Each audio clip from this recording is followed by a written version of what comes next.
जब केपलर के सिद्धांतों को न्यूटन ने पढ़ा, उसका रिविजिट किया, उसके प्रयोगों को दोहराया, तो क्या तो न्यूटन के दिमाग में ये बात आई। 18वें अध्याय के 16वें श्लोक में भगवान कृष्ण कहते हैं कि शरीर वांगा मनोभिर्यत कर्म प्रारब्धे नरः न्यायं वा विपरीतम वा पंचेते तत्सहेतवः। पूर्वांचल में यूपी, बिहार, यहाँ के लोगों में कलेक्ट्री का एकदम मतलब उस टाइम तो बत्ती के अलावा मैंने बत्ती जो हाय एवरीवन, वेलकम टू स्टूडेंसी। आज की वीडियो उन एस्पिरेंट के लिए काफ़ी इंस्पायरिंग और यूजफुल होने वाली है जो कि सिविल सर्विस की तैयारी करते हैं। मेरे साथ हैं पद्माकर राम त्रिपाठी सर, जो कि ज्वाइंट सेक्रेटरी हैं दिल्ली में।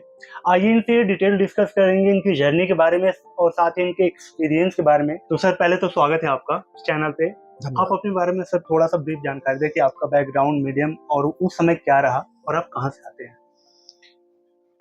मेरा नाम पद्माकर राम त्रिपाठी है। मैं उत्तर प्रदेश के गोरखपुर जिले के सरया तिवारी गांव से बिलोंग करता हूं।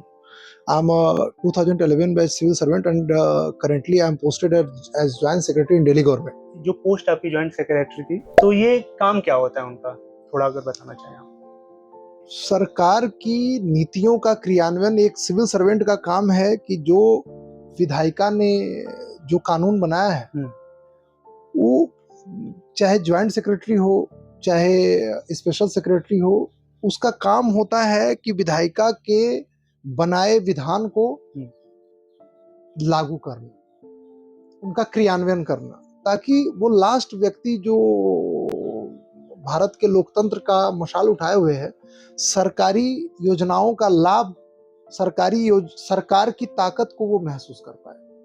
ओके, जब आप 2011 से पास आउट हुए, क्लियर किया आपने, उसके बाद आपकी थोड़ी सी पोस्टिंग बताई कि कैसे पहली कहाँ हुई, उसके बाद कैसे कैसे प्रमोशन होता गया और यहाँ तक पहुँचे, क्या प्रोसेस रहा है। आई वाज पहली हमारी पोस्टिंग थी दिल्ली में ही। I was assistant commissioner in sales tax. Then after I was sub divisional magistrate in Delhi only. And after that हम जो है वो बाहर के यूटीज में भी हमने काम किया, अंडमान निकोबार में हमने काम किया, पुस्तक में भी लिखा हुआ है जी। देन आफ्टर अगेन हम दिल्ली में काम किए। I was in district as additional district magistrate and this time I am working as joint secretary. जी, थोड़ा सा मैं एस्पिरेंट के मन की बात सर जानना चाहूँगा आपसे।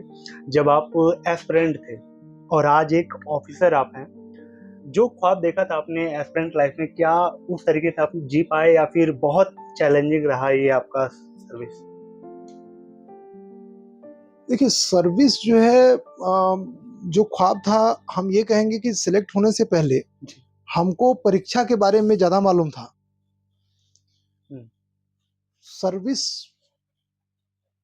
जो हम जिस प्रकार की सर्विस से गो थ्रू हो रहे हैं, इसके बारे में एज सच हमको बहुत एकदम एग्जैक्टली ऐसा ही आइडिया रहा हो ये मैं कह नहीं पाऊंगा। ये अलग अलग उस टाइम हम क्या सोचते थे और उसको सोचना और रियल में फेस करना, तो आज के चैलेंजेस, जब आप चैलेंजेस को रियल में फेस करते हैं तो उसका लर्निंग्स अलग ही होता है। बट ये है कि एकदम से अलग हो ऐसा नहीं होता है। हाँ, उस टाइम हमको आनंद आ रहा था, आज भी आनंद आ रहा है काम करने में। ओके सर, थोड़ा सा आपके फैमिली बैकग्राउंड की तरफ चलते हैं। जब आप तैयारी कर रहे होते तो पिताजी का वो जो आपके प्रति लगाव था, आप बाहर आके तैयारी किए थे या फिर घर से तैयारी कर रहे थे, उनकी उम्मीदें किस तरीके से थी। साथ ही इस क्वेश्चन में मैं ये ऐड करना चाहूँगा कि जो आपका मोटिवेशन का सोर्स रहा है, तो क्या कोई घटना रही है कि आप सिविल सर्विस की तरफ आए या फिर आपको खुद आना था कुछ करने के लिए, क्या सोर्स रहा है। देखिए, ऐसा है, हमारे टाइम में एक वो था, हम यूपी से बिलोंग करते हैं जी, पूर्वांचल उसको कहते हैं। पूर्वांचल में यूपी, बिहार, यहाँ के लोगों में कलेक्ट्री का एकदम मतलब उस टाइम तो बत्ती के अलावा मैंने बत्ती जो है वो बड़ा मैंने प्रेरणा देने वाला तत्व होता था। पिताजी के साथ यादों में क्या है कि पिताजी हमारे यहाँ, मैंने कहा ना कि मैंने जैसे कलेक्ट्री को लेके बहुत सारी कहावतें फेमस जी, तो वो उतनी बड़ी प्रेरणा वहां से उस टाइम में रहते हुए उतनी बड़ी प्रेरणा कुछ रही नहीं। और उस वहां तक पहुंचने के लिए पिताजी से लगाव की जहां तक बात है, हम लोग सुबह उठ के पढ़ते थे, हमको याद है हम रात में भी जब पढ़ते थे, हम भाई बहन। तो जब तक हम पढ़ते थे पिताजी भी अपने बिस्तर पे बैठे ही रहते थे। सुबह हम अगर 3 बजे उठ जाते थे तो पिताजी भी 3 बजे उठकर बैठ जाते थे। और मैं बताऊं, मेरी माताजी, वो मेरे प्रेरणा का स्रोत। मैंने उस तरह की जो महिला है, वैसा मैंने साक्षात्कार मुझे कम हुआ है। हमारी माताजी हमको रात में भी उस टाइम में मैं उन डिटेल्स में जाना नहीं चाहूँगा।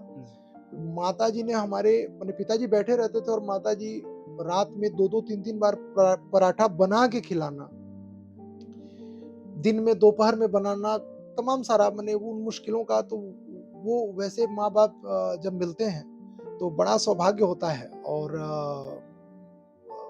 वो भी अपने आप में एक बहुत बड़ी प्रेरणा है कि जब आपके माँ-बाप जो है आपको कहीं पे पहुँचाने के लिए तैयार हैं, तो ये 2 प्रेरणाएँ काफ़ी हैं। बाकी आप मेरा मानना यही है, उर प्रेरक रघुवंश मुनि, जो अंदर बैठा है, ईश्वरः सर्वभूतानां हृदय सृजन् तिष्ठति भ्रामयन् सर्वभूतानि यंत्रारूढ़ानि मायया। 18वें अध्याय के 61वें श्लोक में जो भगवान कृष्ण कहते हैं कि मैं सबके हृदय में बैठा हुआ हूँ और रिमोट कंट्रोल से सबको चला रहा हूँ। तो जो प्रेरणा भगवान कृष्ण, एक और मैं उल्लेख करूंगा, 18वें अध्याय के 16वें श्लोक में भगवान कृष्ण कहते हैं कि शरीर वांगा मनोभिर्यत कर्म प्रारब्धे नरः न्यायं वा विपरीतम वा पंचेते तत्सहेतुः। मनसा वाचा कर्मणा, उचित या अनुचित जो भी कर्म होता है अर्जुन, उसके 5 कारण होते हैं। तो प्रेरणा जो है वो निश्चित रूप से अंदर बैठा हुआ ईश्वर दे रहा था। सहायक गतिविधियों के सहायक कारकों के रूप में उसने माँ-बाप दिए। और इन सारे कारकों के कारण मिलकर जो है उन्होंने यहाँ तक की यात्रा संभव की। यानी आप घर से ही तैयारी अपनी किए थे, दिल्ली जैसे या फिर पटना जैसे बड़े शहरों में जाकर तैयारी नहीं किए थे? हम दिल्ली कुछ टाइम आए थे। अच्छा। और इतना मतलब हमको लगता है कि आप अगर हमको हमको हमारा पर्सनल अनुभव जो ये है जी। कि दिल्ली में जब हम रहते हैं या कहीं पे भी बाहर रहते हैं, तो सबसे पहले जैसे भगवान कृष्ण ने कहा कि आपको सफल होने के लिए अपनी लाइफ का 3 चीज आपको डिसिप्लिन करना है। एक स्लीपिंग, सोना, दूसरा ईटिंग और तीसरा एंटरटेनमेंट। हमको ये लगा कि दिल्ली में ये 3 चीजें रहते हुए हम इसको संतुलित नहीं कर पा रहे हैं। रात के 11 बजे से पढ़ने बैठते थे, 1 2 3 बज जाता था सोते हुए। फिर घूमना, कभी भी कुछ भी हो रहा था। हमने बहुत शॉर्ट टाइम हमने दिल्ली में बिताया और हम चले गए अपने घर। वहाँ हमारे हमको लगता है कि ये 3 चीजें, युक्ताहार विहारस्य वाला 6-17 का, वो हमसे डील हो गया। और हमको अध्ययन का ज्यादा टाइम मिला। सूर्य के साथ हमने जो जो ब्रह्मांड के राजा सूर्य के साथ उनसे हमने अपनी पैरिटी बैठा ली। हम सूर्य के साथ उठे और सूर्य के साथ ही सोने लगे। उसने हमको लगता है कि हमारे लिए ज्यादा पे किया। ओके सर, हर बात में आप गीता ऐड कर रहे हैं और आपने इतने श्लोक वगैरह बोले, तो इतना गीता से लगाव कब से? और एक सिविल सर्वेंट आप हैं, तो टाइम मैनेज करना क्या पड़ते थे? ऐसा कुछ रहा है क्या हाँ, गीता से बिल्कुल। लगाव? मैं मेरा गीता से लगभग 20 साल का वास्ता है। हुँ। थोड़ा-थोड़ा है, बट पिछले 5-6 सालों से। हुँ, हुँ। और स्पेशली कोविड के इफ़ेक्ट के बाद जो है हम गीता को और गहराई से पढ़ पाए। और गीता जो आप कह रहे हैं कि कोट करने का, तो श्री कृष्ण की कृपा से हमको गीता कंठस्थ है। ओके। हम गीता जो है बिना पुस्तक के पढ़ सकते हैं, उल्टा-सीधा दोनों पढ़ सकते हैं। हमको बड़ा आनंद आता है। हमको गीता जो है वो किसी भी बात को आपके प्रमाणित करता है, अंतिम प्रमाण के रूप में साबित होता है। हुँ, हुँ। तो हमारा ये ना आदत बन चुका है। हमको इसमें बहुत ही आनंद आता है। हमको हर चीज़ गीता में दिखाई देती है, चाहे संविधान हो, चाहे विज्ञान हो। हुँ। पुस्तक में भी वो आपको चीज़ दिखेगी। ओके, तो मैं आपको एक ये गीता रथी करके सर की पुस्तक है। अगर आप सिविल सर्विस की तैयारी करते हैं, ये आपके लिए काफ़ी बेनिफिशियल होने वाली है। क्यों? थोड़ा-सा मैं बता देता हूँ। जितने भी आपके कोर एरिया होते हैं, जैसे आपका इकोनॉमी हुआ या फिर पॉलिटी हुआ, हिस्ट्री हुआ, तो उससे ये रिलेवेंट है बुक, तो सर से ही जानेंगे थोड़ा-सा, मैंने इसको पढ़ा। इस उसके बाद मैं सर से मिलने आया था कि चलिए डायरेक्ट सर से बात भी करते हैं, सर का एक्सपीरियंस जानेंगे, साथ ही गीता का इस तरह का रूप मैंने पहली बार देखा था, तो सर से ही जानते हैं इस पुस्तक के बारे में। सर थोड़ा आप बताएँ कि ये पुस्तक आपने पहले तो क्यों लिखी? आपको क्या नीड थी? दूसरा, ये किस तरीके से ये बेनिफिट दे सकती है एस्पिरेंट को? देखिए, क्या हुआ कि एक एक बड़ा प्रचलित सी बात है कि जब भगवान ने वेद बोले और ब्रह्मा जी से वेद आगे बढ़े, तो ऐसा माना जाता है कि भगवान में और वेद में थोड़ी दूरी आ गई। लेकिन जब भगवान श्री कृष्ण ने गीता बोली, तो उनके मुंह से ही वो निकली। तो भगवान कृष्ण का भगवत गीता जो है वो पुस्तकीय अवतार है, शब्द अवतार। जैसे भगवान अर्चा अवतार लेते हैं, रामा अवतार लेते हैं, कृष्णा अवतार लेते हैं, नरसिंहा अवतार लेते हैं, वैसे भगवान शब्द अवतार भी लेते हैं। पुस्तकीय अवतार भगवत गीता जो है वो भगवान उसी में बैठे हुए हैं। आपको कृष्णा को खोजने की कहीं और जरूरत नहीं है। तो समय समय पे भगवान ने कहा चौथे अध्याय के 6वें श्लोक में, अजोप सन्न व्यात्मा भूतानाम विश्वरूप सन प्रकृतिम स्वाम अधिष्ठाय, मैं यद्यपि अजन्मा हूं लेकिन समय समय पे मैं अपना अवतरण करते रहता हूं। तो ये गीता रथी पुस्तक जो है वो उसी भगवान श्री कृष्ण का आधुनिक आवश्यकताओं के अंतर्गत अवतरण है, उनकी इच्छा से है। ये क्यों आई, इसका कारण ये है कि मेरा जहां तक अध्ययन रहा है, मैंने गीता के तमाम सारे प्रकाशनों में जो गीता के मर्मज्ञ लोगों ने जो लिखा हुआ है वो मैंने पढ़ने की कोशिश की। और वर्तमान की, चूंकि मैं वर्तमान की पीढ़ी को रिप्रेजेंट करता हूं, तो मैंने ये समझने की कोशिश की कि उसमें और वर्तमान पीढ़ी में ऐसा क्या गैप रह जा रहा है कि वर्तमान पीढ़ी एकदम से उससे डायरेक्टली कोरिलेट अपने को नहीं कर पा रही है। तो वो जो बीच का गैप रहा, उस गैप को गीता रथी भरने का प्रयास है मेरा। ये युवाओं को समर्पित है, युवाओं को इससे गीता, ओरिजिनल गीता से जुड़ने का ये रास्ता है, ये सेतु है जो उनको उनसे जोड़ पाएगी, आसानी से जोड़ पाएगी। और इसकी एक रीडिंग के बाद जी, मतलब आपको इतना तो मैं बार बार थोड़ा कहना शुरू भी किया हूं, और मेरा विश्वास है कि कोई भी व्यक्ति जो हिंदी पढ़ सकता है, वो आप इतना जान लीजिएगा कि वो एक रीडिंग के बाद इसके मिनिमम 33% जो क्वालिफाइंग होता है ना, उस पे तो उसका ना वो प्रवचन कर सकता है। इतना आसान भाषा, समझने वाली भाषा, तमाम सारे चित्रों का इसमें प्रयोग है जो मैंने एकदम से व्यक्ति के जहन में हमेशा के लिए उतर जाने वाला। एथिक्स और ऐसे के लिए भी आई थिंक ये बेनिफिशियल यस, एथिक्स के लिए, क्योंकि एथिक्स के तमाम सारे एथिक्स के लिए करंट जो इश्यूज हैं, आज रिफ्यूजी प्रॉब्लम है जी। इसमें रिफ्यूजी प्रॉब्लम जो जो जिस या सीए कानून आया, या फिर जैसे आप देखेंगे कि आप इसके 18वें अध्याय के 20वें श्लोक में जाएंगे तो इसमें एकात्म मानववाद, दीनदयाल उपाध्याय जी का एकात्म मानववाद है जो अखंड भारत की संकल्पना से जुड़ता है। तमाम सारे मुद्दे, संविधान है इसमें कि किस प्रकार से मूल अधिकार हो, या नीति निर्देशक तत्व हैं, या नागरिकता का कानून है, वो किस प्रकार से भगवत गीता से प्रेरणा लेता है, भगवत गीता किस प्रकार से उसको प्रकाशित करती है। तो ऐसे तमाम सारे इंसाइट्स इसमें डायरेक्टली मौजूद हैं जो एथिक्स के पेपर के लिए रामबाण साबित होने वाले हैं। इवन एसे के पेपर, इंटरव्यूज के लिए आपके पास ऐसी ऐसी शब्दावलियां मिलेंगी जिनका आप प्रयोग करेंगे तो एग्जामिनर अपने आप जान जाएगा कि आप कौन सी पुस्तक पढ़ते हैं, और आपको बहुत लाभान्वित करने वाली। ओके सर, आपने इसको लिखने की एक वजह ये बताई कि जो गीता ओरिजिनल रही है और जो आधुनिक परिवेश रहा है, इसके बीच में कुछ गैप रहा है, उसके वजह से आपको ये लिखना पड़ा। तो उस गैप को, एक आध गैप को बताएंगे कि क्या? जैसे मैं बताता हूँ 15वें अध्याय का 13वां श्लोक, भगवान कृष्ण कहते हैं कि गामा विश्व च भूतानि धारयाम्य हमोसा पुष्णामि चौषधीय सर्वा सोमो भूत्वा रसात्मका। भगवान कृष्ण ने कहा कि अर्जुन,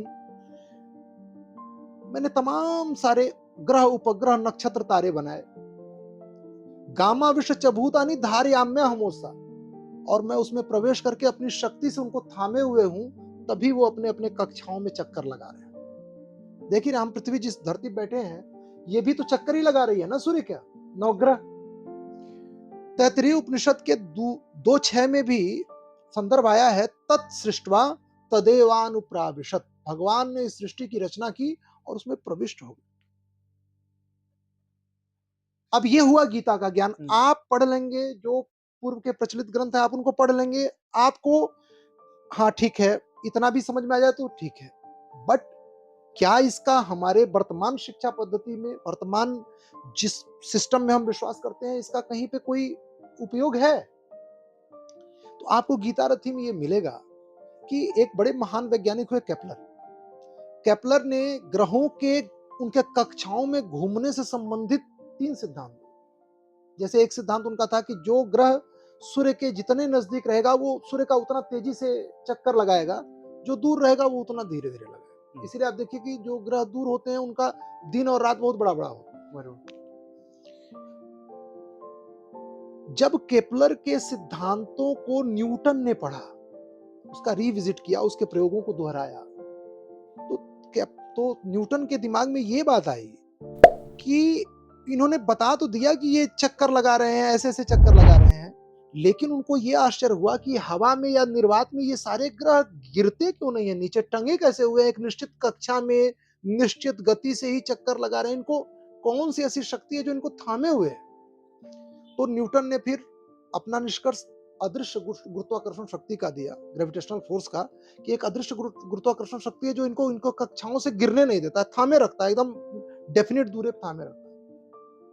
हमारे मन में भगवान ने यही प्रेरणा दी कि ये जो 15-13 का श्लोक है या 2-6 का जो तैत्तिरीय उपनिषद का संदर्भ है कि मैं सृष्टि की रचना करता हूँ, उसमें प्रविष्ट करके अपनी ताकत से उसको थामे रखता हूँ, उसी वो जो ताकत भगवान बता रहे हैं जो दिखती नहीं है, उसी की बात तो न्यूटन भी कर रहे हैं। तो इस तरह से भगवत गीता के तमाम एक्शन रिएक्शन, न्यूटन के जो जड़त्व का नियम है या प्लवन का नियम है या आर्किमिडीज का जो थ्योरी है, उसको भगवत गीता में आपको जगह जगह उसका लिमिटेशन या उसका एक्चुअल एप्लीकेशन दिखेगा। तो उससे जो है ना, आज का जो युवा है वो एकदम से उसको न्यूटन मालूम है, लेकिन गीता में भी न्यूटन की बात की गई है, बस उसी से कनेक्ट ये पुस्तक बिठा देगी तो उनको आप देखेंगे आने वाले युग में कि हर बैग में गीता रथी आपको दिख सकती है। ओके सर, आपका बैकग्राउंड क्या रहा है एजुकेशन, क्योंकि आपने जो प्लवन और आर्किमिडीज केपलर इनका नाम है, साइंस से रहा है या फिर आर्ट? हाँ, मैं आई एम ग्रेजुएट, मैं गोरखपुर विश्वविद्यालय से ग्रेजुएट हूँ और हमारा मतलब वहाँ उसको इंटरमीडिएट कहा था, वहाँ तक मेरा साइंस रहा है जी। ओके सर, एस्पिरेंट के मन में, एस्पिरेंट के लिए एक क्वेश्चन सर, जब आप बहुत से ऐसे सिविल सर्वेंट से मिलते होंगे, आपके साथ वैसे रहते ही होंगे, बहुत लोगों से इस पूरे जर्नी में मिला होगा आपने, तो उनके जो माइंड सेट रहे हैं और एक एस्पिरेंट के माइंड में वो कुछ माइंड सेट की कमी आपको लगती है कि एक एस्पिरेंट जब सिविल सर्वेंट बनेगा तो उसमें ये कुछ पर्टिकुलर चीजें होनी ही चाहिए, आपको क्या लगता है? ये मेरा सौभाग्य है कि मैं बड़े ही योग्य ऑफिसर्स के साथ काम किया हूँ जी। और सबके काम में मैं आपको बताता हूँ कि जो बहुत फेमस लोग हैं, जिनको शायद आप भी जानते हैं, उनके कहीं न कहीं उनके अंदर काम करते हुए जो निष्काम भाव, जो गीता का मक्खन है ना, निष्काम भाव, वो जब काम करते हैं अधिकांश टाइम में सुख दुखे समय कृत्वा लाभा लाभौ जया जयो ततो युद्धा युज्यस्व नैवं पापम अवाप्स्यसि। किसी को पुरस्कृत करने में, दूसरे अध्याय का 37वां श्लोक है ये, मैंने ये बड़े ऑफिसर्स में देखा है, किसी को पुरस्कृत करने में पक्षपात का वो ध्यान नहीं रखे और अगर डिपार्टमेंट के, सरकार के, जनता के हित में किसी को दंडित करना पड़ा तो उन्होंने उसमें कोई दुख महसूस नहीं किया। हो सकता है वो थोड़ा उनका चहेता भी रहा। ये चीज आपको भी, स्टूडेंट्स को भी, किसी भी क्षेत्र के आदमी को ये अपनाना चाहिए कि कर्मणेव अधिकारस्ते मा फलेषु कदाचन मा कर्म फल हेतुर्भुः माते संगोस्तु कर्मणि। जो 2.47 में भगवान कहते हैं, आपका काम है पढ़ना, एग्जाम देना, अगर आप फेल हो गए ना तो फेल होने का कारण भी अपने को नहीं मानो। हम एक बहुत बड़े मूवी में काम कर रहे हैं, हम एक्टर्स हैं, डायरेक्टर ऊपर बैठा हुआ है, उस टाइम में हमको हमारी नियत, हमारा निमित्त फेल बन के खड़ा होने की है। आप नहीं फेल हुए हैं और जब पास होंगे ना तो आप नहीं पास होंगे, आपने सिर्फ अपना रोल निभाना है। सुख दुखे समय कृत्वा, लाभा लाभ, सुख दुख को बराबर मानो, लाभ हानि को बराबर मानो, विजय पराजय को भी बराबर मानो, क्योंकि भगवान कहते हैं समत्वम योग उच्यते, जिसने समता प्राप्त कर ली अर्जुन वही तो योगी है। और 2:50 में कहते हैं योगः कर्मसु कौशलम, सारा कौशल ही इसी बात में है कि आप आईएएस का एग्जाम में फेल हो जाए या पास हो जाए, आप योगी बने रहे, आप दृष्टा बने जी। वो वो अपनाने की जरूरत है। घबराइए मत, टेंशन तभी आप आता है, भगवान कृष्ण अर्जुन से भी कहते हैं दूसरे अध्याय के 14वें श्लोक में, मात्रा स्पर्शास्तु कौन्तेय शीतोष्ण सुख दुखदा आगमा पाइनो नित्यातांस तिक्षसो भारत। ये सुख और दुख जो है सर्दी और गर्मी के मौसम के समान है, आते जाते रहते हैं, इनको सहना सीख, बराबर रहिए, आ जाएगा जिंदगी में सफलता। ओके सर, आपके फैमिली बैकग्राउंड से या फिर आसपास कोई और सिविल सर्वेंट रहा या फिर पहले कैंडिडेट आप थे जो क्रैक किए थे यूपीएससी?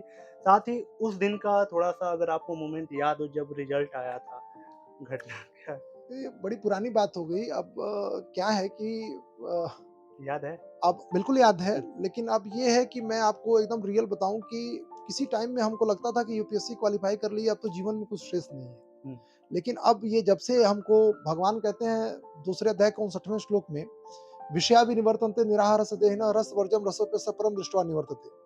अर्जुन, तुम्हें ये सांसारिक चीजों का स्वाद तभी तक मिल रहा है जब तक तुमको हाईएस्ट जो टेस्ट है ना उसको वो नहीं मिला है। एक दिन जिस दिन हाईएस्ट टेस्ट मिल जाएगा ना, ये सारे स्वाद तुम्हें भूल जाएंगे। टेस्ट मिला? अब मैं वही बात कह रहा हूँ, इसीलिए मैं जो है ठीक है, वो सफलता भगवान ने उसका निमित्त बना रखा था, सफलता मिली, अच्छा है। जी। बहुत ही भगवान का मैं शुक्रगुजार हूँ। ये एक बहुत ही प्रतिष्ठित सेवा है। सबको इसके लिए, जो भी अभ्यर्थी हैं उनको इसके लिए बिल्कुल ट्राई करना चाहिए। बट आपको ये जानना चाहिए दोनों स्थिति में, आप बन गए तब भी और नहीं बने तब भी, जो भगवान कृष्ण दूसरे अध्याय के 37वें श्लोक में अर्जुन से कहते हैं, हतो वा प्राप्त स्वर्गम। अगर तू इस परीक्षा में फेल हो गया तो इतना जान लेना, तू संसार के कई बहुत बड़े लोगों से बहुत ऊपर है। और भोग हतो वा प्राप्त स्वर्गम जित्वा वा भोक्ष्यसे महीम। और अगर तू पास कर गया तो शानदार प्रशासन का आनंद लीजिए, आप उसमें तमाम सारे अनुभव लीजिए। लेकिन फेल होना, कई माजरों में इसमें पास होना है, ये कोई आपको इसको, ये इतना बड़ा एग्जाम है जहां लाखों लाख स्टूडेंट दे रहे हैं। सिर्फ सफलता के लिए इसकी पढ़ाई न की जाए। आप एक बहुत अच्छे इंसान बन रहे हैं, तमाम सारी अपॉर्चुनिटीज एआई के युग में आपके मस्तिष्क का उपयोग होगा। आप नए नए जो आपके पास कॉन्सेप्ट्स हैं, अगर सरकार उनका उपयोग नहीं करेगी तो कोई न कोई सॉफ्टवेयर कंपनी उपयोग करेगी, कोई बहुत बड़ा कोई मूवी का स्क्रिप्ट लिखेंगे, आप डायरेक्टर बनेंगे, एक्टर बनेंगे, फैशन डिजाइनर बनेंगे, तमाम सारी चीजें हैं। मेरा सिर्फ ये मानना है कि जो जो गीता का उद्देश्य है, निष्काम भावना। आप अपने जिंदगी का वैल्यू समझिए कि हम इस घूमते हुए गोले पर भेजे गए हैं। न जन्म पे हमारा नियंत्रण था, न मृत्यु पे हमारा नियंत्रण है। हम जिस काम के लिए भेजे गए हैं वो उसमें निमित्त मात्र बनकर हम निष्काम भाव से शामिल हो पाए तो जिंदगी का आनंद है। और इस मैं बस लास्ट जी। इसमें बोलूंगा, 7वें अध्याय के 3रे श्लोक में भगवान कहते हैं, मनुष्याणाम सहस्रेषु कश्चित् तद् सिद्धये यत् तामप सिद्धानाम कश्चित् मां विद्धि तत्त्वतः। हजारों मनुष्यों में से कोई एक प्रयास करता है। तो आप ये जान लीजिएगा कि आप उन भाग्यशाली लोगों में से हैं जो जाग चुके हैं, जो ये सोच लिए। बहुत सारे लोग आपके साथ ही इतना भी नहीं सोच पाते हैं कि मुझे आईएएस जैसी किसी नौकरी का, यूपीएससी जैसे किसी का फॉर्म भरना है, उसकी तैयारी करनी है। सबसे पहले तो आप सिलेक्टेड लोग हैं, ये गीता भी इसको तय करती है। खुश रहिए, अपने में कॉन्फिडेंट रहिए, मेरा यही संदेश है। तो होप गाइस वीडियो आपको पसंद आई हो, कैसी लगी कमेंट करके बताएं। साथ ही अगर आप कौन से ईयर में अटेम्प्ट होने वाले हैं वो भी कमेंट करें, कोई क्वेश्चन रह गया हो वो भी कमेंट करें ताकि मैं टॉपर या टीचर किसी से मिलूं तो आपका क्वेश्चन वो पूछ पाऊँ। मैंने ट्राई किया, ये जो मेरे क्वेश्चंस होते हैं ये आपके माइंड के क्वेश्चन होते हैं जो मैं किसी टॉपर, टीचर या फिर वैसे ऑफिसर से पूछता हूँ। चलिए मिलते हैं किसी और ऐसी शानदार वीडियो में, तब तक के लिए thank you so much and bye bye. Book का लिंक डिस्क्रिप्शन में है, साथ ही नंबर भी लिंक करा होगा, आप सीधे वहाँ से परचेज कर सकते हैं। Thank you so much.